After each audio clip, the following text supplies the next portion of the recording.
Hello everyone, channel पर आपका स्वागत है। तो जैसा कि आप जानते हैं कि मैं हिस्ट्री से इग्नू के कोड है मेरे, तो उससे मैं इम्पोर्टेंट टॉपिक क्वेश्चन वाइज और जो भी है मैं आपके साथ शेयर करूँगी, ठीक है? तो ये हमारा कोड जो है, ये हमारा अगर ये आपका भी कोड है तो आप मेरे साथ प्रेप कर सकते हैं, क्योंकि 1 मंथ बचे हैं और मैंने कुछ प्रेप नहीं करा है। तो मैं सोच रही हूँ कि एक डेली रूटीन बनाया जाए, चैलेंज चैलेंज दिया जाए खुद को कि ये सारी चीज़ें करनी है, ये सारी चीज़ें इम्पोर्टेंट है। तो आगे बढ़ते हैं, बात करेंगे कि क्या-क्या इम्पोर्टेंट है। तो ये हमारा 101 का जो भी है कि कौन-कौन सी चीज़ें हैं जो सब्जेक्ट में 101 कोड में क्या-क्या है हमारे 101 में एंशिएंट एंड मिडिएवल सोसाइटी, 102 में है मॉडर्न वर्ल्ड, 104, 105, 106, 107 ये सारी कोड हैं जो सारे सब्जेक्ट लिखे हुए हैं साइड में, ठीक है? तो हमने पिछले वीडियो में बात कर रखी है 101 की, 102 की, 104 की, 105 की। आज हम बात करेंगे 106 और 107 की कौन-कौन सी इम्पोर्टेंट चीज़ें हैं जो हम बात करेंगे इस वीडियो में, ठीक है? तो हमारा 106 का है social structure in India through the ages, ठीक है? तो हमारा जो ये यूनिट वाइज जो है ये ब्लॉक वाइज है, ठीक है? ब्लॉक वाइज है। तो इसमें हम ब्लॉक 1 में देखेंगे, जैसे कि हमारा ब्लॉक 1 है, ब्लॉक 1 में है प्रस्तावना, तो इसमें प्राचीन समाज के स्रोत यूनिट 1, ब्लॉक 1 के यूनिट 1 में प्राचीन समाज के स्रोत, यूनिट 2 में है शिकार संग्रह एवं प्रारंभिक कृषि, यूनिट 3 में हड़प्पा सभ्यता। तो ये हमारा ब्लॉक 1 में यूनिट वाइज जो इम्पोर्टेंट टॉपिक है वो मैंने लिख रखी है।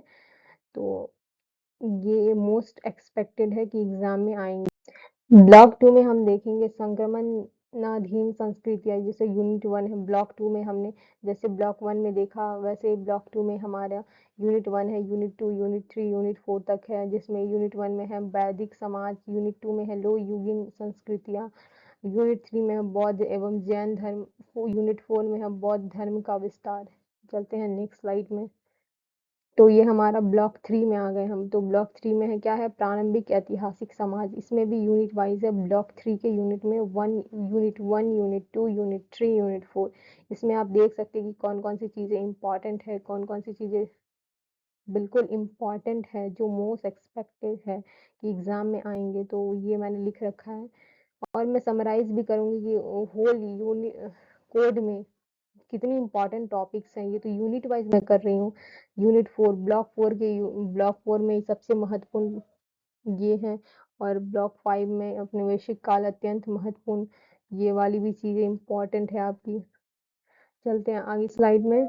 ये हमारा है कि ये 6 टॉपिक है जो पहले तैयार करे, ठीक है? ये 106 की 60 टू 70% जो क्वेश्चन आते हैं इसी से आते हैं। हड़प्पा सभ्यता, वैदिक समाज, बौद्ध एवं जैन धर्म, वर्ण एवं जाति व्यवस्था, ये पूरे जो कोड है हमारा उसका इम्पोर्टेंट टॉपिक्स है, ठीक है? तो आप इससे कर सकते हैं।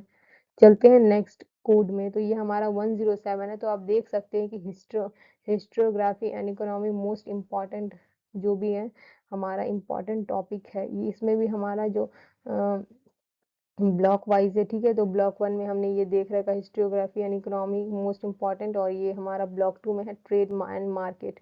तो इसमें आप इम्पॉर्टेंट टॉपिक देख सकते हैं। चलते हैं नेक्स्ट स्लाइड में। ब्लॉक 3 है हमारा, ब्लॉक 4 है, यहाँ पे हमारा ब्लॉक 3 है एंड यहाँ पे हमारा ब्लॉक 4 है। तो ये हमारा रूरल इकोनॉमी है जिसमें इतनी सारी चीज़ें इंपॉर्टेंट है, और कॉलोनियल इकोनॉमी जिसमें वेरी इंपॉर्टेंट है। ये सारी चीज़ें मोस्ट रिपीटेड जो क्वेश्चन आते हैं वो ये है, ड्रेन थ्योरी, अकालों के लिए औपनिवेशिक नीतियाँ की भूमिका। चलते हैं नेक्स्ट स्लाइड में। ये हमारा ब्लॉक 5 है, किसका, 107, कोड 107 का ब्लॉक 5 है, जिसमें आप देख सकते हैं कि मोस्ट इम्पॉर्टेंट टॉपिक्स ये हैं।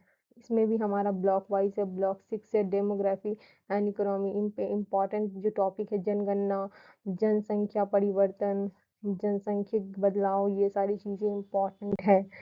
उसके बाद ब्लॉक 7 में हमारा है सुपर इम्पॉर्टेंट जो है डी इंडस्ट्रियलाइजेशन डिबेट, कुटीर एवं लघु उद्योग, इसमें भी हमारा ब्लॉक 7 में हमने देखा। फिर ब्लॉक 8 में है, ये सारी चीज़ें इम्पॉर्टेंट हैं। मैं बार बार रिपीट कर रही हूँ कि ये सारी चीज़ें इम्पॉर्टेंट हैं। तो ये हमारा ब्लॉक 9 में इम्पॉर्टेंट टॉपिक जिसमें है वैश्वीकरण, आर्थिक उदारीकरण, लिबरलाइजेशन, एग्जाम फोकस, जिसमें 1991 के आर्थिक सुधार, वैश्वीकरण की भारतीय अर्थव्यवस्था पर प्रभाव। चलते हैं नेक्स्ट स्लाइड में।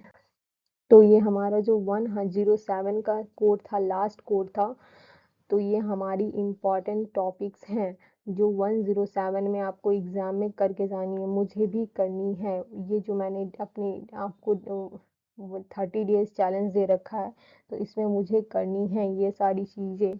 मैं समराइज़ करूँगी, अभी मैंने यूनिट वाइज करा है, कोड वाइज। अब मैं पूरे कोड को लेकर जो मोस्ट इम्पॉर्टेंट है मैं उसको आपके साथ शेयर करूँगी। तो thanks for watching this video. मिलते हैं नेक्स्ट वीडियो में कि हमें क्या क्या करनी है, क्या क्या इंपॉर्टेंट चीज़ें, हमें इंपॉर्टेंट चीज़ें के बारे में बात करें। अगर आपको वीडियो पसंद आए तो वीडियो को लाइक, चैनल को सब्सक्राइब, कमेंट करें, ठीक है। Thank you.